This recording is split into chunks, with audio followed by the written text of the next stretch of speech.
Brought to you by Candid. Candid dusting powder, 4 skin problems का एक expert solution. Candid dusting powder, हटा खुजली, लगा कैंडिड। नेटफ्लिक्स पर एक कमाल की मूवी मौजूद है श्रीकांत बोला की, जो देश के जाने माने इंडस्ट्रियलिस्ट हैं, जिन्हें हमने जाना एक फिल्म के बाद। श्रीकांत मतलब मैं अपनी बात कर रहा हूँ। अभी हाल फिलहाल जब उस फिल्म को मैं देख रहा था तो उसमें पता चलता है कि श्रीकांत जो जन्म से दृष्टिबाधित हैं, वो किन संघर्षों के बाद इस मुकाम तक पहुँचे, बॉस्टन पहुँचे पढ़ने के लिए। और उन्होंने उन तमाम लोगों जो उनका कभी मजाक उड़ाते थे, जो उन्हें भीख देने की बात करते थे, उनके गाल पर एक ज़ोरदार तमाचा अपने काम से, अपनी पढ़ाई के ज़रिए, अपनी सफलता के ज़रिए मारा है। लेकिन जब इस केस की मैं बात कर रहा हूँ तो समय रैना से जुड़ा एक मामला भी सामने आया है। समय रैना ने कुछ लोगों का मजाक उड़ाया था, कुछ दिनों पहले की बात है। वो लोग शिकायत लेकर सुप्रीम कोर्ट पहुंच गए हैं। ये नया मामला क्या है, ये जानने की कोशिश करूंगा मैं अपनी साथी श्रुतिका के साथ। श्रुतिका, ये जो हाल फिलहाल समय रैना की मुश्किलें बढ़ती हुई दिख रही हैं फिर से, वो क्या है? तो मैं आपको बता दूं सबसे पहले कि जो इंडियाज़ गॉट टैलेंट शो है, उसके अंदर ही समय रैना ने कुछ इंटरव्यूज़ में और कुछ जो उनके शो के एपिसोड के दौरान स्पाइनल मस्कुलर एट्रोफी एक ऐसी बीमारी है जिसमें अंग जो हैं वो धीरे धीरे काम करना बंद कर देते हैं, और ये बहुत ही सीरियस प्रॉब्लम है। इसको लेकर उन्होंने मजाक उड़ाया है, ये उनके ऊपर आरोप लगाए हैं। क्योर SMA फाउंडेशन की तरफ से ये अपील दाखिल की गई है। इसी मामले के अंदर कोर्ट के सामने रखा गया। आज जब सुनवाई हो रही थी इस मामले की, जस्टिस सूर्यकांत और जस्टिस N कोटेश्वर सिंह की बेंच इस मामले की सुनवाई कर रही थी। तो ऐसे में जब ये अपील दाखिल की गई तो बेंच की तरफ से कहा गया कि इस मामले को गंभीरता से वो ले रहे हैं और वो डिस्टर्ब्ड हैं ये सारी बातें सुन के, कि जो पूरा उनके संज्ञान में आया कि ऐसा ऐसा हुआ है इन वीडियोस के अंदर।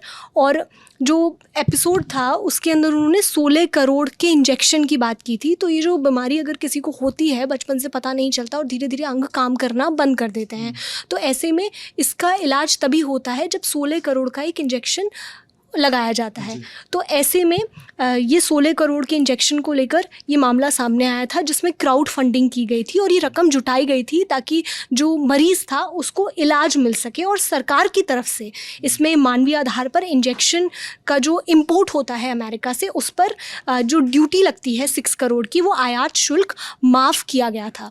तो ये एक बड़ा मामला था और इसका मजाक ये आरोप है कि उन्होंने अपने शो में उड़ाया था, और इसी को लेकर वो पहुँचे हैं कि इस तरीके से जो प्रॉब्लम है लोगों को, उसका आप मजाक कैसे उड़ा सकते हैं। और ऑनलाइन कंटेंट की उन्होंने बात की है कि जो भी सोशल मीडिया पे या फिर ऑनलाइन प्लेटफॉर्म्स के ऊपर जो कंटेंट है, उसमें कई बार ऐसा देखने को मिला है कि चाहे वो ब्लाइंड हो या डिसेबल हो, उनका मजाक उड़ाया गया है। जी, ऐसा कई बार हम लोग देखते हैं सोशल मीडिया पर कि कई बार लोगों की ऐसी ज़रूरत होती है कि मेरे बेटे को या मेरी बेटी को 16 करोड़ रुपए या 12 करोड़ रुपए, अलग अलग ये करोड़ों में इंजेक्शन्स की कीमत होती है कि मेरे बच्चे को लगना है, आप भी हमारी मदद करिए। इस तरह के हम आप देखते हैं। तो ऐसा ही शायद एक मामला है जिसको लेकर समय रैना ने कमेंट किया था। तो श्रुतिका, मेरा अगला सवाल ये है कि इस मामले में समय रैना के अलावा भी कुछ नाम हैं, क्या है वो? तो ये जो अपील दाखिल की गई है, इसमें ना सिर्फ समय रैना की बात हुई है कि या उनके शो की बात हुई है, बल्कि ऑनलाइन कंटेंट की बात हुई है। और उस ऑनलाइन कंटेंट में उन्होंने जो रिपोर्ट दी है दाखिल करते टाइम, उसमें ये क्लेम किया है कि कुछ क्रिकेटर्स भी इसमें शामिल हैं, जैसे कि युवराज सिंह का उन्होंने नाम उसमें मेंशन किया, हरभजन सिंह, सुरेश रैना की उन्होंने बात की। और उन्होंने कहा है कि उनके ऊपर भी आरोप लगाए हैं कि उन्होंने भी कभी ना कभी कुछ वीडियोस की उन्होंने जिक्र करते हुए कि डिसेबल लोगों का मजाक उड़ाया है। और इसके ऊपर कोर्ट ने क्या कहा है वो मैं आपको बता दूं। कोर्ट की तरफ से ये कहा गया है कि बहुत ही सीरियस इशू है। कोर्ट का सीधा स्ट्रेट रिमार्क है, वेरी सीरियस इशू।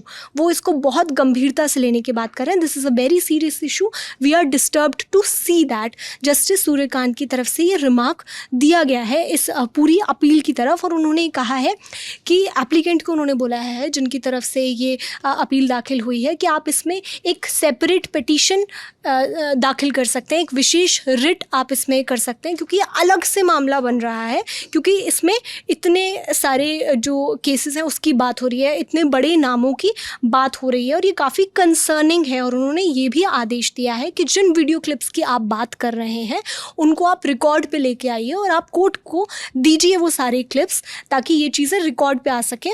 और एक रास्ता भी उन्होंने खोल दिया है कि अगर उसमें सेपरेट वो रिट दाखिल करना चाहते हैं तो वो कर सकते हैं। और इसमें एक और चीज़ है कि इस मामले में उन्होंने कोर्ट की तरफ से सुरेश रैना को पक्षकार बनाने को कहा है, जो हमारे आज तक के संवाददाता हैं संजय शर्मा, उनकी रिपोर्ट के हवाले से मैं ये बता रही हूँ। उन्होंने इसमें बताया है कि जस्टिस सूर्यकांत और जस्टिस एन कोटेश्वर सिंह की बेंच ने दिव्यांगता और बीमारी पर चुटकुले बनाने के मामले में समय रैना को पक्षकार बनाने को कहा है।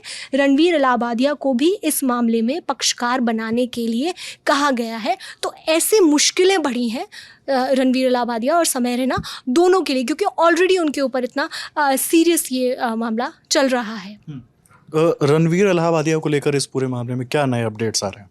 देखिए, रणवीर इलाहाबादिया की अगर बात करें तो रणवीर इलाहाबादिया के जो अधिवक्ता हैं उनकी तरफ से आज क्या बात हुई कोर्ट के अंदर, वो मैं यहाँ पे बताना चाहूँगी। तो उनकी तरफ से कहा गया, अभिनव चंद्रचूड़ जो उनके अधिवक्ता हैं, कि पिछली बार जब सुनवाई हो रही थी उस दौरान पासपोर्ट जारी करने के लिए आवेदन पे हमने कोई ज़ोर नहीं दिया था, क्योंकि ये बयान आया था पहले कि 2 सप्ताह में 2 हफ्तों में जो पूरी जांच है वो पूरी हो जाएगी। और आज भी यही बात हुई है कि सुप्रीम कोर्ट की तरफ से कहा गया है कि एक तरीके से जांच पूरी हो चुकी है इस मामले में। और इसमें कोर्ट भी है कि कोर्ट ने कहा है स्टेट ऑफ महाराष्ट्र को दैट देयर इन्वेस्टिगेशन को, यानी process of examining the crime, पूरा जो जांच है इलाहाबादिया के मामले में वो पूरी हो चुकी है और चार्जशीट भी रेडी है फाइल होने के लिए। बस एक को अक्यूज जो है असम का, उनको कल आके उनको समन किया गया है और अपना बयान दर्ज कराना है, ये उनकी तरफ से कहा गया है। तो इसी के ऊपर जो उनके अधिवक्ता हैं उन्होंने इसको हवाला देते हुए कहा है कि अगर ये अभी जांच पूरी हो चुकी है तो ऐसे में, क्योंकि पासपोर्ट की ज़रूरत है रणवीर इलाहाबादिया को, तो वो जारी कर दिया जाए, उनको दे दिया जाए। और उन्होंने कहा है कि हर बार जब भी कोर्ट की तरफ से बुलाया गया है तब रणवीर इलाहाबादिया रहते हैं अवेलेबल हमेशा। और महाराष्ट्र पुलिस ने उनको 3 मौक़ों पर बुलाया, वो गए हैं, हमने उनकी तस्वीरें भी जाते हुए देखी हैं। और असम में उनको बुलाया गया था, वो वहाँ पर भी पेश हुए हैं। तो ये उन्होंने पूरी बात रखी, जिस पर जस्टिस सूर्यकांत की तरफ से कहा गया है कि अगर ये पूरी जाँच हो चुकी है, आप असम में जांच पूरी करें, जो अक्यूज्ड समन किया गया है वो आ जाए, और उसके बाद में जो हो सकता है ताकि पूरी कंप्लीट करके पासपोर्ट जारी करने का मामला ताकि पूरा हो सके, उनकी तरफ से कहा गया है। यानी एक तरीके से राहत है रणवीर इलाहाबादिया को इसमें कि कोर्ट भी ये कह रहा है कि अगर मामला पूरा हो जाता है, पूरी इन्वेस्टिगेशन कंप्लीट हो जाती है, उनको बताया जाए कि जो भी को अक्यूज्ड हैं जो पेश नहीं हो रहे हैं, अगर समन के दौरान नहीं आते हैं तो ये भी हमें बता दीजिए आप, ये कोर्ट की तरफ से कहा गया। और अगर ऐसा हो जाता है तो अगले सप्ताह ही सुनवाई है और 28 अप्रैल को सुनवाई तय की है उन्होंने। अगर 28 अप्रैल को होता है तो पासपोर्ट उनका वापस मिल जाएगा रणवीर इलाहाबादिया को। जी, 12 करोड़ का इंजेक्शन हो, 14 करोड़ का हो या 16 करोड़ का, किसी भी माता पिता के लिए, आम जो परिवार हैं उनके लिए इतना बंदोबस्त करना आसान नहीं होता। बहुत राह मुश्किल होती है, क्राउड फंडिंग या अन्य तरीक़ों से माँ बाप कोशिश करते हैं कि वो पैसा जुट जाए, उनके बच्चे की जान बच जाए, उनका बच्चा उनके साथ जीवन यात्रा पूरी कर सके। लेकिन जब इन बच्चों पर कमेंट किए जाते हैं तो ये कमेंट सिर्फ उन बच्चों पर नहीं, उनके माँ बाप पर है, पूरे समाज पर है। बाकी एक और शिकायत जो पहुंची है समय रैना के खिलाफ, उसमें जो अपडेट्स अब तक मौजूद थे वो हमने आपके बीच रखे। जो आगे जानकारी आएगी वो भी हम आप तक पहुंचाएंगे। देखते रहिए द लल्लन टॉप। शुक्रिया।